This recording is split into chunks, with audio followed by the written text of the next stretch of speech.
Oh, hi. Are you here for the fun question? Me too. The Fun Question, a show where we explore the strange and powerful ways people engage in a life of fun. I'm your host, Dr. David Thomas, the professor of fun, coming to you from my hidden lair and back for another week of playful exploration. My guest today is Lonnie Hanzon, an icon of the Denver art and design scene and an immersive entertainment legend, in my opinion. He's a creative who's responsible for such wide-ranging work as the Houston Zoo lights, set pieces for the Neiman Marcus department stores, designs for toy stores and museums. He's the creator of the lovely Cabinet of Curiosities at Denver's Museum of Outdoor Arts, the Heist nightclub in Washington, D.C., and the local holiday spectacular Camp Christmas. That's just touching the surface, but it gives you a sense of the kind of interesting, cool, and immersive work that Lonnie's done. Lonnie's one of those rare artists who can talk about immersive as an important development in the arts, but really offer that through a lens of a lifetime of practice. So welcome, Lonnie. Thank you so much for joining me today. David, thank you so much for having me. Yeah, of course. So let me just start off with this. So, as a creative, you get grouped in by me and I think others into this world of immersive art and entertainment. First of all, is that a fair characterization? And if so, what the heck is immersive art? I sort of joined the whole band of this movement and what it's being called immersive. This last round, which I'm going to say about the last 10 years, right, is that we've been talking, right? That what I would call immersive 1.0. And I still think it's, when thinking about talking to you today, it's like immersive to me is continues to be qualities, not nouns. Say more about that. What do you mean? That I just think what we call immersive is the new user interface, the new, the new UX for live and canned media. If we're going to build something beyond the robot or have any kind of emotional exchange beyond robots, we creators in this immersive space end up using a bunch of different languages, a bunch of different tools to try to make the experience. It's always experiential, but try to make that experience, impactful and sometimes even transforming. And so, I just think of it as sort of the multimedia. Remember when it was called transmedia? Oh yeah, back in the day. But it just, I call it equality because I think the designers take responsibility for the experience of their audience on every level that they can, right? Can they control the sound? Control the sound. Can they control the light? The light, the visuals, the scent, the psychology, the magic, all of that stuff. Like a magician uses many different things in order to get the effect. And I just think of immersive as being that too. That we use a lot of languages in a circle to make a thing that's bigger than a single media or people sitting in the dark and watching a passive thing. I got you. So, you and I are of the age, we grew up sitting in front of a television. Yeah. What point in time as a creator did you say, I want more? I want more than just pushing images and sounds onto this box. What was that kind of aha moment for you that like, this is it. This is the thing I want to do? Actually, I was studying a little bit about red skeleton the other day because of my new project called Red that is going to be coming up. And I had not realized how influential he was to me because I saw he was already rolling by the time I was born. I'm born in '59, so. And maybe just for people that have no idea what you're talking about, who was Red Skeleton? What did he do? So. Oh God, Red Skeleton was this amazing comedian that worked like 50 years, 60 years in the business. He invented the laugh track, Hmm. on all the television shows. He Wow. wrote something like 800 pieces of music and Hmm. hundreds of short stories. And but he was known for these characters, some of which would not be PC today. Yeah, yeah. Freddie the Freeloader, and he would do a tramp, hobo, homeless dude was one of his characters. But he was the most gentle, sweet, funny, Hmm. nurturing character. And I didn't realize he was such a polymath. Yeah, yeah, He composed for Muzak. I mean, it was yeah, like yeah. weird. He did anything he could to like make a living. So you kind of feel So like you just saw somebody that did more than just was an actor or a comedian that just did it all, and you like that's what you wanted to do. yeah, I was kind of raised with. I had a father that could do it all. He was a design engineer, and he was quite the talk of the town. Hmm. And So we were always raised to think that you could do everything, Gotcha. anything. So when we get to immersive, I mean, I know immersive is this kind of bubbly, emerging thing.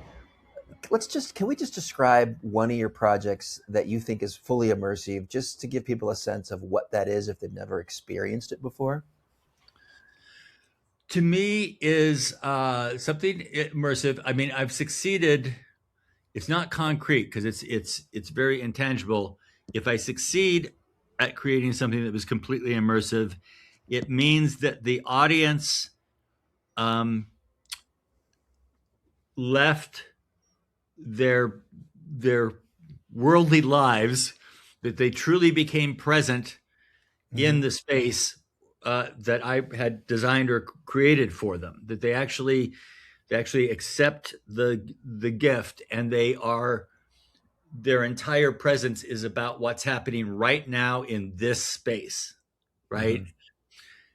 We don't always get there, Yeah, yeah. but that is the goal. The goal is to um you, like I said, use all the languages, because I don't just use, I use typography, and I use color, and I use uh illusion, and I use prose, and I use poetry, and I use, we use all the things that we can help reinforce um this world that we're creating for people. And the immersive experiences, if you you can recall your own immersive experiences from your life by thinking about moments that you will be able to remember forever because they were so inspiring to you.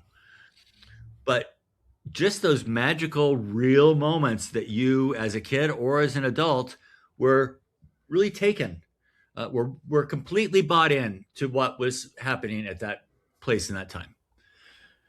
So for a lot of So, people, I mean, they would say something like that sounds like Disneyland as a kid, or maybe it's well, Disneyland, I got reminded the other day by AI, because I had AI doing some biographical research on me, uh and it was bringing up to me, says, well, you were, as a kid, you were like, you're going to be Walt Disney, and then you went to work for George Lucas, and then uh you've always been attracted, and then Mad King Ludwig is your big hero. These were all builders, right? yeah, They yeah. were all people that were building worlds. That Disneyland was the first time that somebody had he had built berms, around Disneyland, so that once you're inside of Disneyland, you cannot see the outside world. You Right, right. cannot see California. You're inside of his world. So I think, yeah, he was a big one. But I also got to say, going back to the invention of opera, opera Hmm. was immersive, because for audiences back then to have musicians combined with singers, combined with costume, combined with sets, all of that, that great spectacle, that was considered immersive. Yeah, the Wagnerian Gesamtkunstwerk, the encompassing artwork, right? And then you mentioned Neuschwanstein, Ludwig, the Yeah, Mad King. yeah, Even to this day, it's like it transports you to a place that doesn't seem to exist on this planet. right. Even as you approach it, when you can see it, it's a castle on a hill, and it's extraordinary. And you go And inside, and it's the same. Yeah. yeah, no, I mean, his sets. He was a producer. he was a show producer, Yeah. but he was completely in the wrong place at the wrong time, and they eventually killed him for it. But True boy, story. he True knew. story. Yeah. Yeah. Yeah, yeah. I mean, but he threw some amazing theatrical events. So I want to talk a little bit about maybe some things that I've seen of yours that I adore. Like the Cabinet of Curiosities in its current incarnation, it's a jewel box building filled with the artifacts from fairy tales. And Right. it's not a very big place, but when you walk in, it really does feel like these fairy tales were real and these are the artifacts of it. And you can't look in any direction where the illusion of being in the fairy tale isn't alive. Can you talk a little bit about what you were after and how you achieved that and what you would like someone to experience in that room? Well, the cabinet of the official title is the Cabinet of Curiosities and Impossibilities because Uh-huh. it is Okay. based on the idea that if Lewis Carroll, um, uh, the character, not Dobson, the actual writer, but the character Lewis Carroll, if Lewis Carroll had his own cabinet, Hmm. what would have Lewis Carroll have collected? Collected. Yeah. So he collected artifacts from all the fairy tales, from his own, from Hans Christian Andersen, Aesop's Fables, Grimm's, Mother Goose, um, and Hans Christian Andersen. Okay. Hmm. So we then went on an expedition around the world and found the objects. So we have Little Miss Muffet's tuffet. We Hmm. have Little Red's riding hood. Hmm. We have Rapunzel's braid. We have the piece of the London Bridge that made it fall down. Hmm. We have, I think there's 63 fairy tales represented in the cabinet, Wow. and the way that I built the cabinet, I was very honored that they built me a little building for this because it had been a show and then it had become a permanent exhibit and then it was in storage and then they built this little building for it. And I think once you're inside, you can't really see out. You're kind of surrounded with things, and we've started on the walls. The room is themed all the way around by certain subjects of objects that are in the cabinet, and all the walls are covered in 120-year-old encyclopedia pages just to start. So there's just tons and tons of layers of information that you can't really even take in. Hmm. But that's the purpose of it because I know that people's brains and emotions take in a lot more content than we recognize in contemporary science. You Yeah. know, Yeah. So say more about that. I know you have described yourself as well as others as a maximalist designer. yes, And even this, you say, here's a cabinet of curiosities based on artifacts from fairy tales. And I think most people would be like, oh, well, we can get a 10, 12 in there. You just said 63. Like, yeah, like yeah. when is too much or when is not enough or when do you quit? What does maximalism mean in immersive? For me, maximalism is I'm using everything I can possibly throw at something in order to tell this story in the most robust way possible. Hmm. It also means in a lot of my work, and I'm now that I'm getting a little older, I'm beginning to see this incredible pattern in the work that I do. In that, I like to take a subject and try to exhaust it Hmm. to find its whole. To just like evolution of the ball at Coors Field. I knew everything about every ball ever invented before sitting down to do the art on it. It's like taking one subject and and just exploding it and try to get all the bits and then say, okay, how can I put all these bits back together so that so I can tell this story in usually a visual way. Okay. I mean, that's just such a contrast to, this modernism where it's just like the more space, the more blank space, the more neutral colors, the cleaner the lines. And your work is frothy, it's organic, it feels alive because of all the detail. yeah, if you need white rooms, you should go to an insane asylum. I mean, I mean, that's designed for.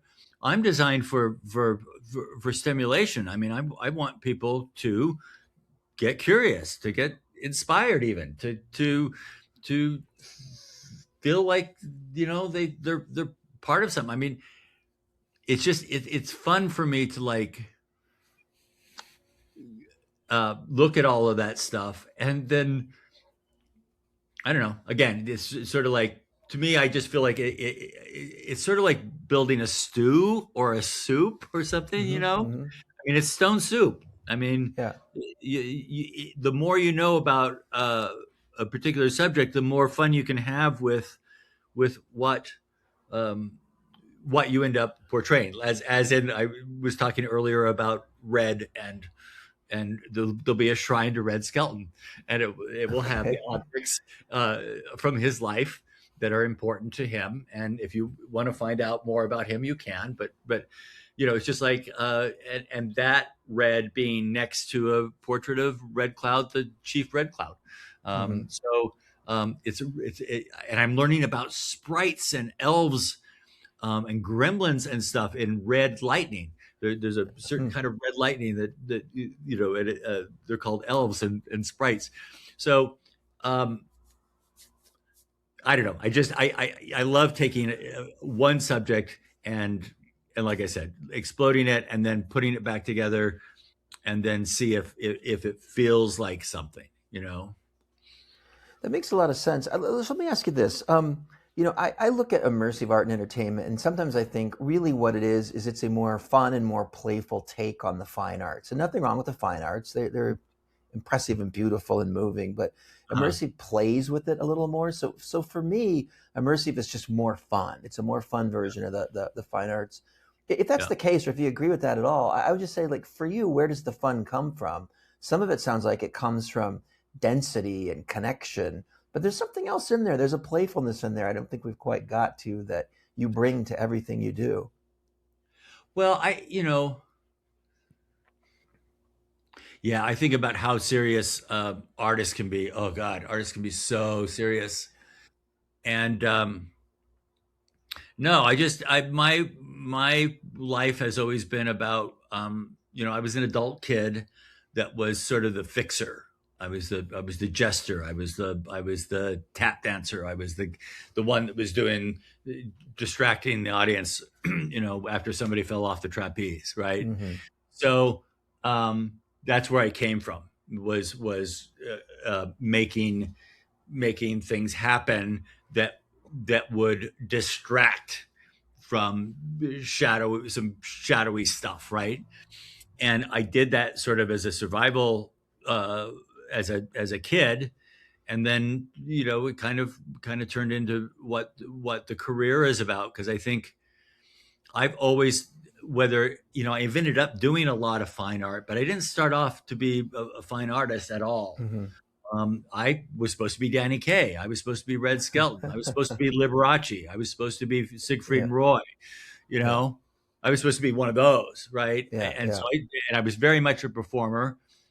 And I was reminded recently that probably I'm approaching. I think I'm probably approaching fine art as if it's performance art, and I Okay. don't know the difference. And I don't have any formal training, so nobody gave me the rules.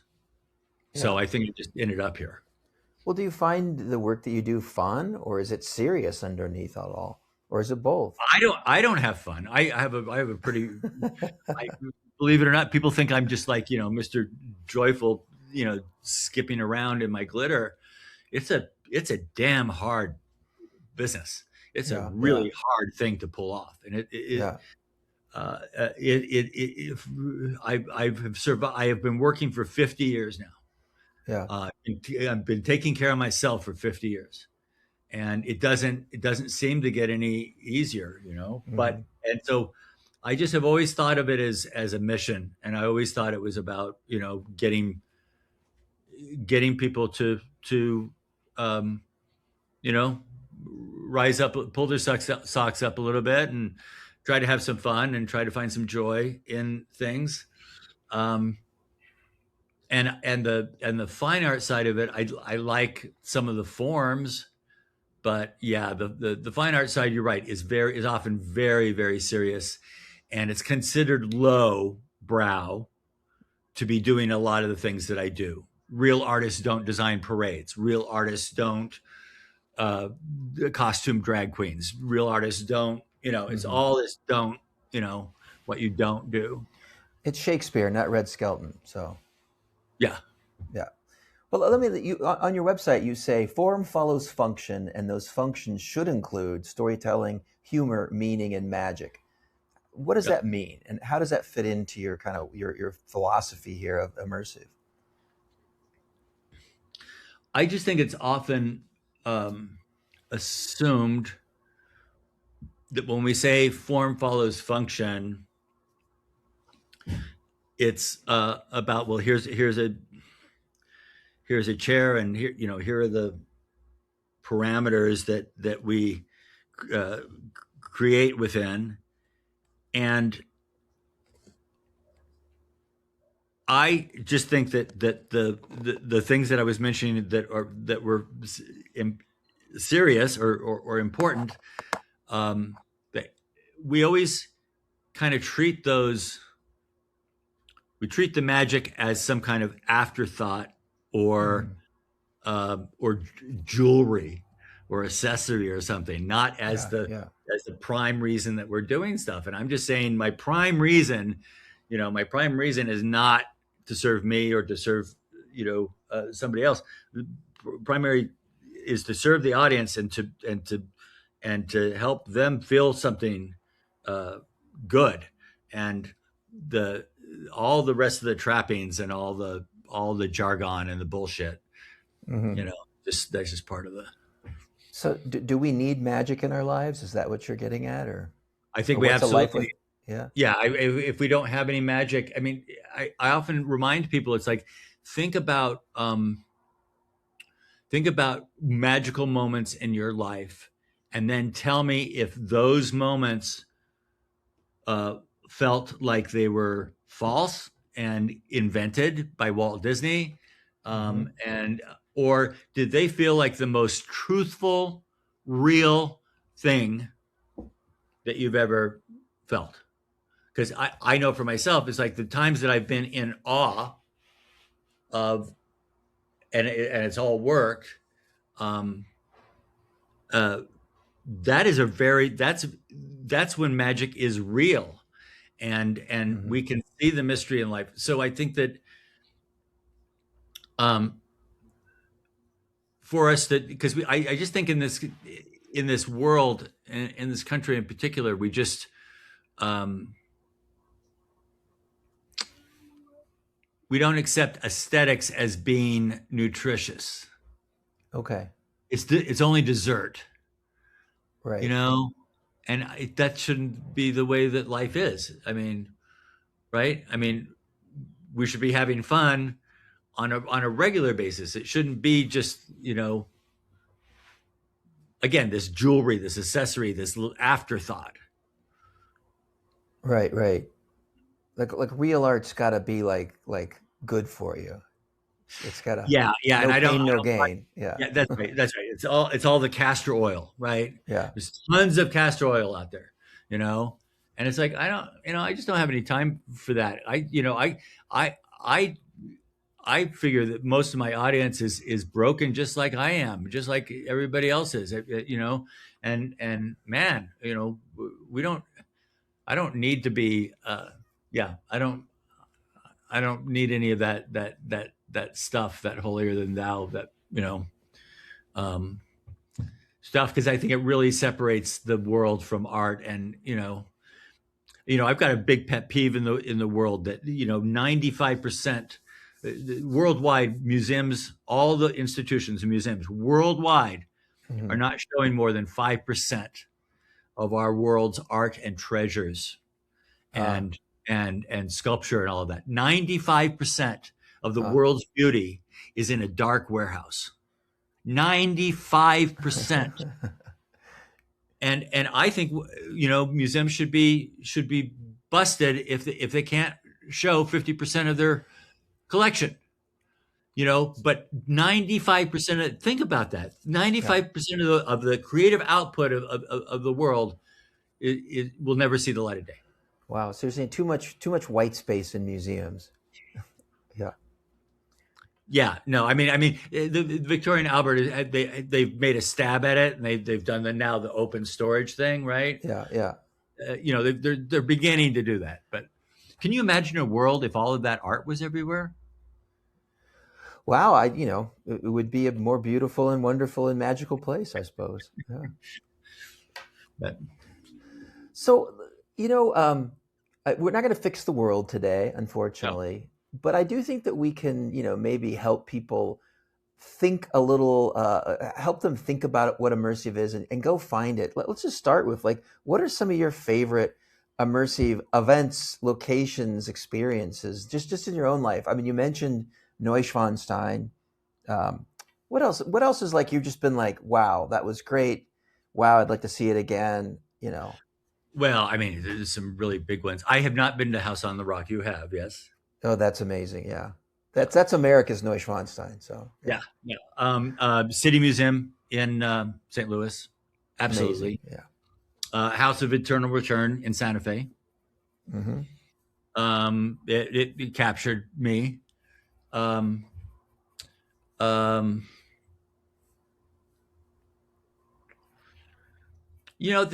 I mean, there's stuff everywhere when I think about it. The Westchester House. Oh The yeah. Winchester House. Winchester Mystery House in San Oh Jose. Yeah. God, I mean that. You know, um, um, uh, obviously all the Disney products. I mean, they know how to do immersion. Um, uh, and then of course there's some great theater companies in LA. There's some theater companies here in town that are the smaller theater companies like Catamounts and Mm-hmm. Control Group that do good immersive work. Um, And we can't forget Casa Bonita. I mean, yeah, right. Yeah, 1970.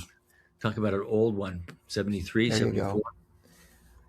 So I mean, I think we run this list off, and I'm sure people. I would guess that the average person has heard of half of these. And Okay. if they've heard of the others, they might like have a category of tourist traps to put next to them. Yeah. What is it like? What is the reluctance people have to dive into some of this magic? And how do you coach people past that reluctance to just be like, no, pull over and see the world's largest gopher, You mean the audience or the Yeah, the creators? audience, like the people. How do you as a creator convince people to get out of their stuffy shirts and to enjoy Oh a my! little magic once in a while? Again, I point people back to their own lives. Think about the last time you couldn't stop laughing, Yeah, and yeah. wherever that was, and whoever you were with, go make that happen again. It's like I mean, talk about. I don't think we've probably been in a more serious world than we are today in 2026. Yeah. And I think people, taking some of this in, and a lot of it is, it's not that this stuff is necessarily expensive. There's fun to be found in all over the world. I'm really excited right now about as we go into sort of immersive 2.0. I think of immersive 1.0 as being over with because we all tried a bunch of stuff that Mm-hmm. we weren't supposed to do, and we won and we lost and but we more or less now have like uh, exhausted that bleeding edge sort of Yeah, yeah. stuff because now everybody's onto us. So now we have to go to the next step. And I think in the next step of immersive, what I'm excited about is that going after areas that I'm not yet really involved with, but I want to be. I want to find the analog devices and ways of telling storytelling that do not rely on expensive real estate and do not Mm-hmm. rely on expensive human labor. because that's the two things that have financially killed a lot of the immersive work, because we just try to do so much, but it takes humans and it takes real estate, and we end up spending way too much money on both of those things. So we might point to the $1 billion they spent on the Star Wars Galactic Star Cruiser immersive hotel, Yeah, that by all measures was a great experience. It just couldn't carry its phenomenal costs. experience. Yeah. Yeah, yeah. Um, yeah, Well, we did a lot of those things. We went over, and when you look back in history, you're always going to see that some guys tried some really strange filmmaking stuff before the Lumiere brothers actually like got it and made it. You know what I mean? There's always yeah, been yeah, like these one-offs and these like, oh, jumping off the moon kind of things when something starts, and they can even get backing. I mean, Meow Wolf is a prime example of something that has been able to continue to get investment into yeah, it, just yeah, because from that backdraft of that first wild hit that they had. They've been able to bank on that. Well, I think that the way you describe it, and I think there is a front door to some of this, and it's Halloween and Christmas. I mean, I think people put lights and statues, and they host parties and haunted houses in their homes, and cheap labor, and it's all fun, and it's Yeah, they're joyous times of the year. And I think maybe what we kind of see is if you like driving around looking at Christmas lights, you should go to Camp Christmas. If you like, seeing the haunted house decorations, maybe you should hit a haunted house. That there really is a doorway to this stuff, and it kind of happens right in people's hands sometimes. yeah. Well, and I just think there's so many different ways. Again, if we look at, because the escape rooms are now stabilized, and they have an industry now that's really working, and some beautiful, wonderful escape rooms all over the world. Geocaching is like a big Mm-hmm. deal. There are three Yeah, bazillion people doing geocaching. There's geocaches everywhere. They're becoming very clever. They're becoming yeah, these little stories that somebody like me can create and people can enjoy, but we don't even. But again, it doesn't take any human, or it doesn't take any, yeah. real estate. I just vending machines, I think, are great Oh, yeah, storytelling. yeah, Kiddie rides, the old kiddie, the nickel kiddie rides. yeah, I yeah, mean, all those sort of things. Every one of those things can be a little joy buzzer. yeah, Just a few moments of joy, and can we string those together and learn how to communicate with people off of our, with our little devices, and can we. I'm hoping to develop some apps or find some apps so that we do better storytelling anywhere we want to, that we yeah. can do a walking tour, we can do an audio tour, we can, there are lots of ways for this stuff to get, you know, distributed. It's not just the blockbusters, I don't think. Yeah. Well, that's awesome, Lonnie. 50 years of this at all levels of the business, and you're still coming up with new ideas. I can't wait to see what you come up with next. Well, listen, it's time for the lightning round, or the Okay. random question round. I'm going to give you three questions, and Okay. you get a sentence to answer them. That's the Okay. hard part. Okay. And I'm going to start with the hardest one of all here. What object would you place in your personal cabinet of curiosities that explains you best?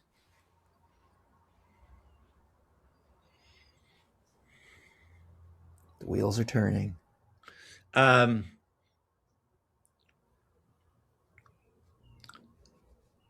a pile of horse manure. Okay. They're real or plastic. And that's a setup to a joke. There's got to be a pony in here somewhere. There's got to be a pony in here somewhere. Yeah. Okay. That Love that it. that sums me up. You know, Okay. This one's easier. As a designer, what's more powerful, glitter, shadow, or music? I'm gonna say music. Actually, Yeah. Yeah. you can get a lot Music is further a, is a with great music than you choice. can with glitter. There's only so much that glitter can do. Yeah. Yeah. And how about this one? What childhood fascination never left you? A lot of things, but first thing came up to mind was color. Color. Color. Yeah. You're a colorful guy for sure. Well, awesome. Hey, it's been great talking to you. I think we'll have to have you back on and hear more about your Red show and your next projects. But yeah, it's great. If you ever get a chance to see any of Lonnie's work, do it. We'll put some of these places in the show notes. Maybe you can track them down if you're in Denver. definitely check it out. Lonnie, thank you so much for your time.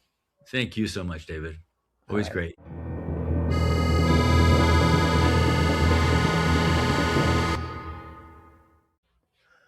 So what is immersive art and entertainment? I suppose it depends on who you talk to. For some, immersive might be something large scale, like a week at Disney World. For others, it might be the intimacy of a magician strolling through a restaurant showing you a trick. I think for most people, it's probably something in the middle. It's a more interactive theater show or even an installation, something like Meow Wolf in Denver, in Houston, in Dallas, in Las Vegas. But I like the way that Lonnie thinks about immersive. For him, immersive is a collection of pieces and parts that he uses to put together to make an experience. And for him, the experience has some specific qualities. He wants that experience to be uplifting, to be joyful, to generate curiosity, and to be magical. And that's where I think that Lonnie answers the fun question pretty clearly, which is immersive, at least the way I think he thinks about it and the way I see it. Immersive is about bringing people into a place of playfulness, of bringing them into a place where things aren't quite what they seem, so you have to spend some time playing with ideas, maybe playing with people, maybe playing with actors. But what you're doing is you're actively a part of the story that he wants to tell. Now, I've been to a number of Lonnie's installations and seen quite a few of his projects, and they all do share this kind of whimsical quality.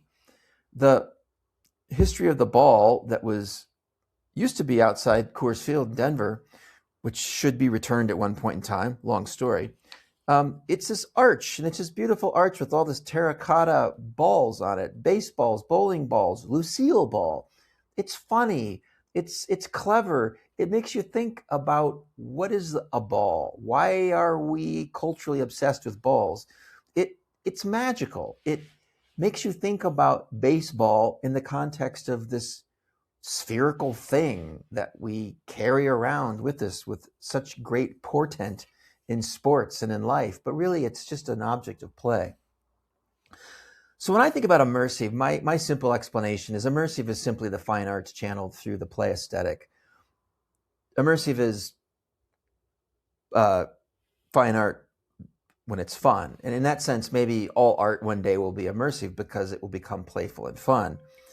But what I really want to leave you with is this idea that everything from driving through the neighborhood and looking at Christmas lights to going to a haunted house to attending a country fair to visiting Disneyland or an interactive art museum, even if it's a selfie palace like the Museum of Ice Cream, all these are immersive experiences in the sense that they engage you and the people that you're with in a moment of play, and it brings the fun out. So check out Immersive wherever you are, wherever you can. Type Immersive Art and Entertainment and see what comes up. And certainly if you're in Denver, follow Lonnie. He is a guy who's always got something cooking, and it's always going to be a lot of fun.